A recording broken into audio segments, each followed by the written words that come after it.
अवसर दिया, बहुत बहुत आभार, धन्यवाद।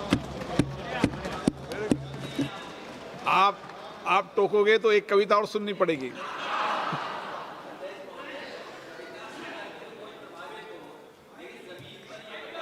आपको एक दो कविता सुननी पड़ेगी, दो बार बोलोगे तो। गौरव गोगोई जी,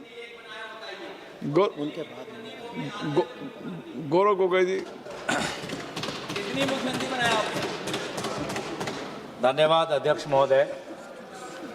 आज इस विशेष सत्र में मैं अपने पार्टी के तरफ से जो संविधान का 131वीं संशोधन है उसके विरोध में अपने पार्टी की तरफ से अपनी बात रख रहा हूं। सर, अभी हमने कानून मंत्री अर्जुन मेघवाल जी की बात सुनी और कहीं उनके बातों से लग रहा था कि शायद पहली बार सदन के अंदर महिला आरक्षण पर चर्चा हो रही है। आज ही हर्ष का दिन है, आज ही उल्लास का दिन है, आज ही पारित हो रहा है, पहली बार हो रहा है, ऐतिहासिक हो रहा है, ऐसा उन्होंने एक ढांचा बनाने की कोशिश की। लेकिन आज से ही 3 साल पहले तब आदरणीय गृह मंत्री जी, उस समय भी ऐसी ही बातें उन्होंने की। और अगर आप दोनों के वक्तव्यों को सुनेंगे तो मुझे लगता है कि 90% आदरणीय गृह मंत्री जी ने उस समय जो कहा वही आज कानून मंत्री जी ने पढ़ के हमको दोबारा सुनाया।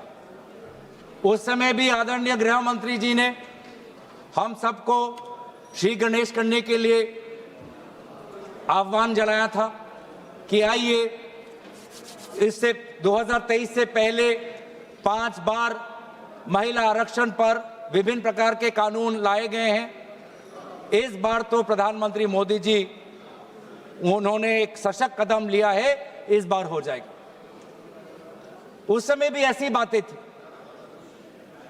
और उस समय भी हमने यही बात की थी जो हम आज आपके सामने कर रहे हैं कि हमारी पार्टी कांग्रेस पार्टी महिला आरक्षण के पक्ष में है, पर कृपया महिला आरक्षण को आप सरल करिए ताकि महिला आरक्षण जिस समय कानून पारित हो उसी समय लागू हो जाए और 500 जो हमारे 543 है लोकसभा की जो वर्तमान जो हमारी ताकत है उस पर लागू हो जाए, उसको परिसीमन के साथ मत जोड़े। उस समय भी ये बात कही, आज भी हम ये बात कह रहे हैं। उस समय भी हमने ये बात कही थी। लोकसभा में आदरणीय हमारी कांग्रेस दल की नेत्री श्रीमती सोनिया गांधी जी ने यही बात कही थी कि हम महिला आरक्षण के पक्ष में हैं, पर इसको आप परिसीमन के साथ मत जोड़िए। और अगर आप महिला आरक्षण आप वर्तमान उस समय में 2024 के इलेक्शन में ही लागू करिए, उस समय भी हमने ये गुहार की थी। उस समय हमको आदरणीय गृह मंत्री जी ने कहा कि नहीं, डिलिमिटेशन कमीशन करना पड़ेगा। और मैं आदरणीय गृह मंत्री जी को मैं उनका जो स्पीच है उनके उसके ही मैं भाषण में एक लाइन उन्होंने कही थी जो मैं आपको इस सदन के इस चर्चा में लाना चाहता हूं। उन्होंने खुद कहा कि जैसे ही लोकसभा चुनाव पारित हो जाएगा, मतलब 2024, उन्होंने खुद कहा कि जैसे ही लोकसभा चुनाव पारित हो जाएगा तुरंत जनगणना होगी, तुरंत परिसीमन होगा, तुरंत महिला आरक्षण लागू होगा। अब 3 साल में ऐसी क्या बात बिगड़ गई? 3 साल में ऐसा क्या बदलाव आया कि लोकसभा चुनाव के बाद बस 2 साल ही हुए हैं और अगर आप इस विधेयक के statement of objects and reasons पढ़ें तो खुद आज सरकार यह कह रही है कि जो अगला जनगणना होगा, जो अगला परिसीमन होगा, उसमें काफी समय होगा, काफी समय लगेगा और काफी उसमें डिले होगा। ये दोनों बात अलग है। स्वयं 3 साल पहले गृह मंत्री अमित शाह जी ने सदन में परिसीमन और जनगणना को महिला आरक्षण के साथ जोड़ते हुए हम सबको आश्वासन दिया कि जैसे ही अगली सरकार आएगी तुरंत जनगणना होगी, तुरंत परिसीमन होगा। और आज भी ये कह रहे हैं कि परिसीमन का, जनगणना का काम शुरू हो गया। अभी कुछ समय पहले आदरणीय गृह मंत्री अमित शाह जी ने कहा कि घरों की संख्या शुरुआत हो गई, घरों की संख्या कितनी है शुरुआत हो गई, और फिर व्यक्तिगत जनगणना उसकी शुरुआत होगी। तो क्यों आपने ही बिल में कह रहे हैं कि अगला जनगणना, अगला डिलिमिटेशन एक्सरसाइज में काफी समय लगेगा? तो इसका हम क्या समझे? इसका हम ये समझ सकते हैं कि कहीं ना कहीं आप वास्तविक रूप से महिला आरक्षण के पक्ष में नहीं हो। आप बार बार महिला आरक्षण में विभिन्न प्रकार के अटकलें ला रहे हो ताकि महिला आरक्षण को और पीछे किया जाए। और बाद में हो, जो बात आसानी से हो सकती है, जो बात सरलता से हो सकती है, उसमें आप बार बार पेचीदा अटकलें लाके उसमें आप विलंब ला रहे हो। तभी आप 2023 में अगर आप हमारी बात सुनते तो 2024 में महिला आरक्षण आ जाता। और आज भी हम कह रहे हैं कि इस महिला आरक्षण को आप परिसीमन के साथ मत जोड़ो, महिला आरक्षण लाओ। वर्तमान में जो हमारी ताकत है 543, उसी पे आप लागू करो, हम पूरा आपका समर्थन करेंगे। 2029 में लाना चाहते हो, कृपया लाइए। पर जो बात आपकी, जो हर बात में आप जो राजनीति करते हो, सिंबोलिज्म की पॉलिटिक्स जो करते हो, ये साफ साफ इस आपके इस बिल में, तीनों बिल में दिख रहा है कि ये आपका महिला आरक्षण लाने का बिल नहीं है, ये देश को बैकडोर के द्वारा परिसीमन करने का ये बिल है। ये आपकी मंशा है, महिला आरक्षण बिल नहीं है ये। हम परिसीमन की आपकी ये मंशा है, उस पे आप महिला आरक्षण का आपने एक लेबल लगा दिया है, ढांचा लगा दिया। कितनी दुख की बात है, कितनी शर्म की बात है कि अब महिला आरक्षण को ही आप ये ढांचा मिला, महिला आरक्षण ही आपका सुरक्षा कवच बना आपकी राजनीतिक मंशा को छुपाने के लिए, और कोई आपको विधेयक नहीं मिला। मतलब आपकी ही मंशा नहीं है। और दूसरी बात यह है कि विलंब क्यों? पहली बात तो शंका इस बात पे उठती है कि आप महिला आरक्षण के पक्ष में नहीं हो, नहीं तो आप तुरंत लेके आ जाते। और दूसरा जो शंका मन में पैदा होता है कि आप जाति जनगणना के पक्ष में नहीं हो, क्योंकि 2023 और 2026 के बीच में एक ही अंतर आया है। 2023 में भी आपकी सरकार, 26 में भी लोगों ने आपकी सरकार लेके आए हैं। 2023 में आपने कहा कि जनगणना होगी, परिसीमन होगा, फिर महिला आरक्षण होगी, और आज आप कह रहे हैं कि नहीं, जनगणना से पहले हमको महिला आरक्षण लाने की कोशिश करना चाहिए। क्या फर्क आया? फर्क बस इतना ही आया कि पूरे इंडिया अलायंस और विभिन्न विरोधी दल के दबाव में, आदरणीय राहुल गांधी जी के नेतृत्व में, हमने आपके सरकार को विमर्श किया कि आपको जनगणना के साथ जाति जनगणना करनी पड़ेगी, जिसका उल्लेख आपने एक प्रेस रिलीज के द्वारा आपने फरवरी के महीने में किया, दबाव में आके किया, इसके पक्ष में आप नहीं थे। इससे प्रेस रिलीज से पहले कई बार सदन के अंदर, सदन के बाहर क्या क्या हम पर आलोचना नहीं हुई, कभी अर्बन नक्सल, कभी देशद्रोही, क्या क्या नहीं कहा, देश का बंटवारा चाहते हैं, क्या क्या आरोप नहीं लगाया। लेकिन जब आपने खुद देखा कि देश के लोग, अति पिछले वर्ग के लोग, अल्पसंख्यक जब वो चाहते हैं, जनजाति लोग, अनुसूचित जाति लोग जब वो चाहते हैं कि जाति जनगणना हो, तो आपने विमर्श होकर आपने जाति जनगणना लेके आए।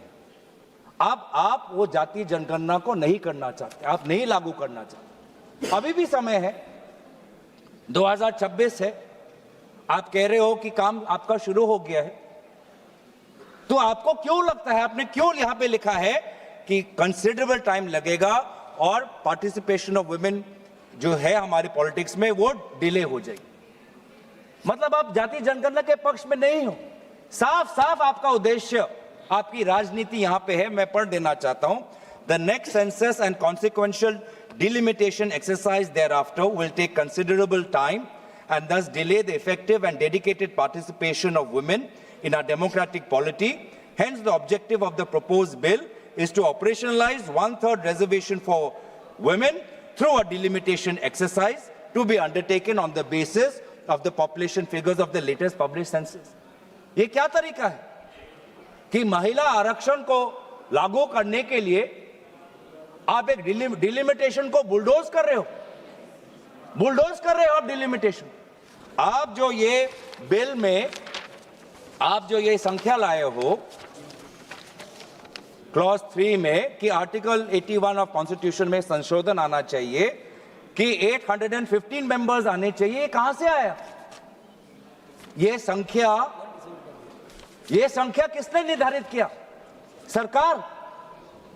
और इसीलिए तो हम इस बिल का विरोध कर रहे हैं कि आज सरकार अपने आप, जो संविधान में लिखा हुआ है कि जो अगला सेंसस होगा 2026, उसके बाद डिलिमिटेशन होगा, आज सरकार ने वो संविधान का पूरा आर्टिकल 81 को खत्म करके खुद अपने आप को ताकत दे रहा है कि नहीं, सेंसस के लिए नहीं हमको रुकना, और अपने आप हमने चुन लिया कि 815 करना है। ये संख्या कहां से आया? नागपुर से आया? किसी शाखा से आया? कहां से आया? कोई सरकारी दस्तावेज, कोई पार्लियामेंट्री पेपर, कोई पार्लियामेंट्री कमेटी की रिपोर्ट, कहां से आया 815 नंबर? क्या आसमान से टपक गया? कहां से आया?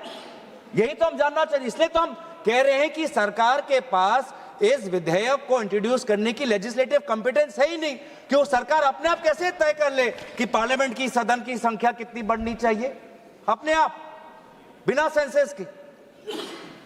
तो बार बार ये हमको पता चलता है कि आप डिलिमिटेशन को एक राजनीतिक अस्त्र के रूप से, आप इसको एक हथियार के रूप से आप इसको व्यवहार करना चाहते हैं, जो मंशा नहीं थी।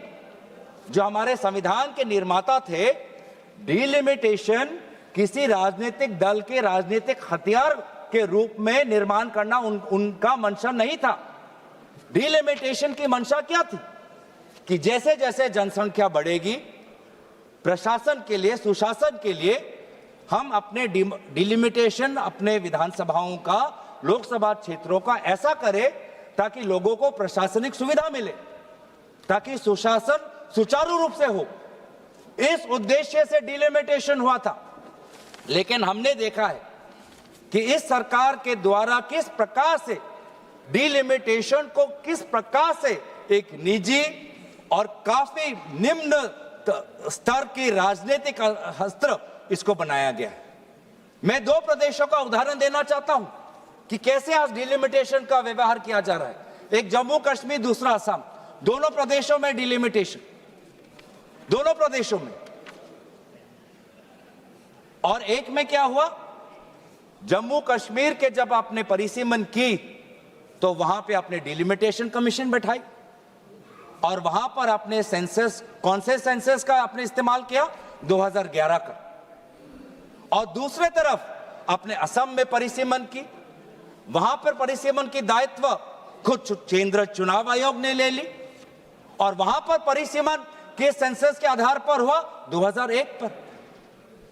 आप सोच समझ सकते हो कि भारत में 21वीं सदी में 2022 से 2023 में लगभग वो 1-1.5 वर्ष के कार्यकाल में भारत के 2 प्रदेशों में परिसीमन हो रहा है। एक 2011 के सेंसस के आधार पर, एक 2001 के आधार पर, एक जगह डिलिमिटेशन कमीशन, एक जगह चुनाव आयोग।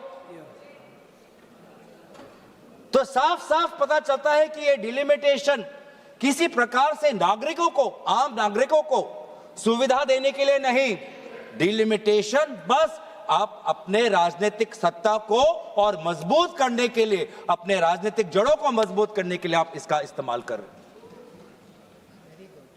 डिलिमिटेशन का तात्पर्य क्या था कि हर जो क्षेत्र हो, चाहे लोकसभा क्षेत्र हो चाहे विधानसभा क्षेत्र हो, उसकी जनसंख्या लगभग समान होनी चाहिए। मैं बताऊं असम में क्या हुआ। असम में एक लोकसभा है 14 लाख लोगों का और एक लोकसभा है 26 लाख लोगों का। 26 लाख लोगों का। ये किसकी सुविधा देख रहे हो?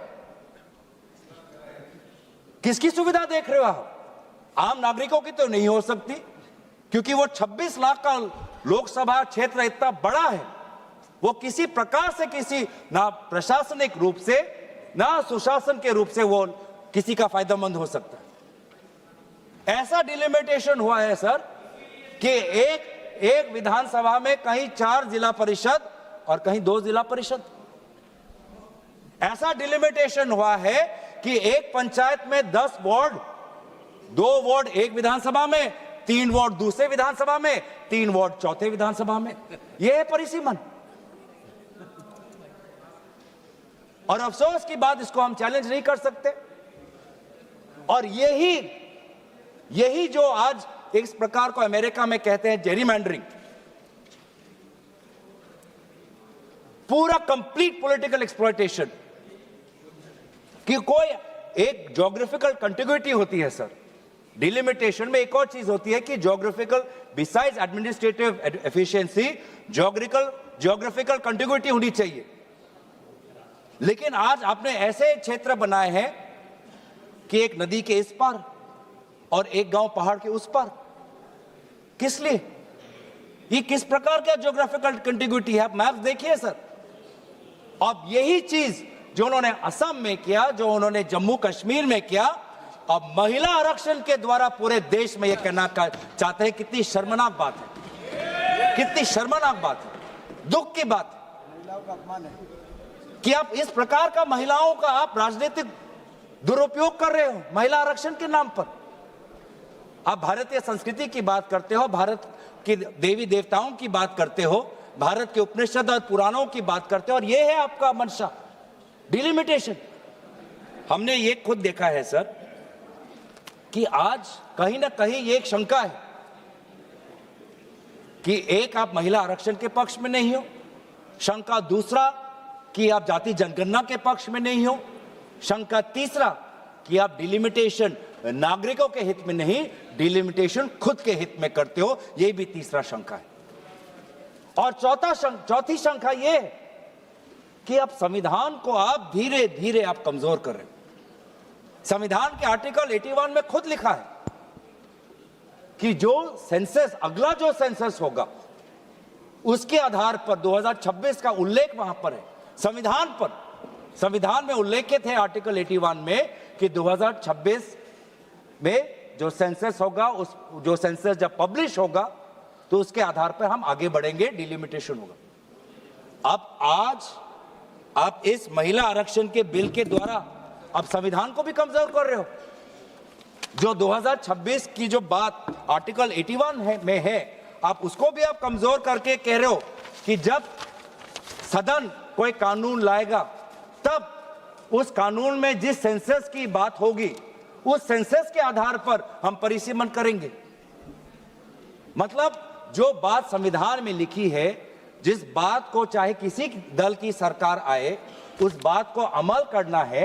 आपने उस संवैधानिक सुरक्षा को कमजोर कर आपने एक ऐसा कानून लाना चाहते हो कि सदन में जिसकी ताकत, सदन में जिसकी बल, वो निर्धारित करेगा कि किस सेंसस के आधार पर परिसीमन हो। वाह, तो किस प्रकार से संविधान के पक्ष में हो? ये बिल महिला विरोधी है, ये बिल जाति जनगणना विरोधी है, ये बिल संविधान विरोधी है, ये बिल जो हमारे पूरे प्रदेश का, पूरे देश का जो फेडरल स्ट्रक्चर है उसके विरोध, फेडरल स्ट्रक्चर के विरोध। सर, हमारे अध्यक्ष महोदय,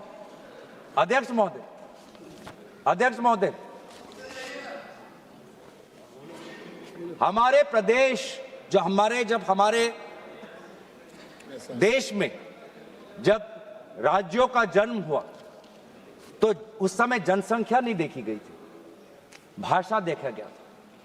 भाषाओं के आधार पर एक लिंग्विस्टिक रीऑर्गेनाइजेशन हमारे प्रदेशों को हुआ था। कहीं कहीं जो हमारी एथनिसिटी है, नॉर्थ ईस्ट के जो ट्राइब्स हैं, उनको पता है कि वो एक बड़े ग्रेटर असम के पार्ट में हैं, लेकिन कहीं ना कहीं उनको अपना परिचय बचाना था, अपने भाषा का परिचय, अपने एथनिसिटी का परिचय, अपने परंपरा का परिचय, और इसीलिए वो ग्रेटर असम से, ग्रेटर नॉर्थ ईस्ट फ्रंटियर से वो निकलकर उन्होंने अपने सेपरेट स्टेटहुड की मांग की, जिसके कारण स्वाभाविक रूप से उनकी जनसंख्या कम हुई।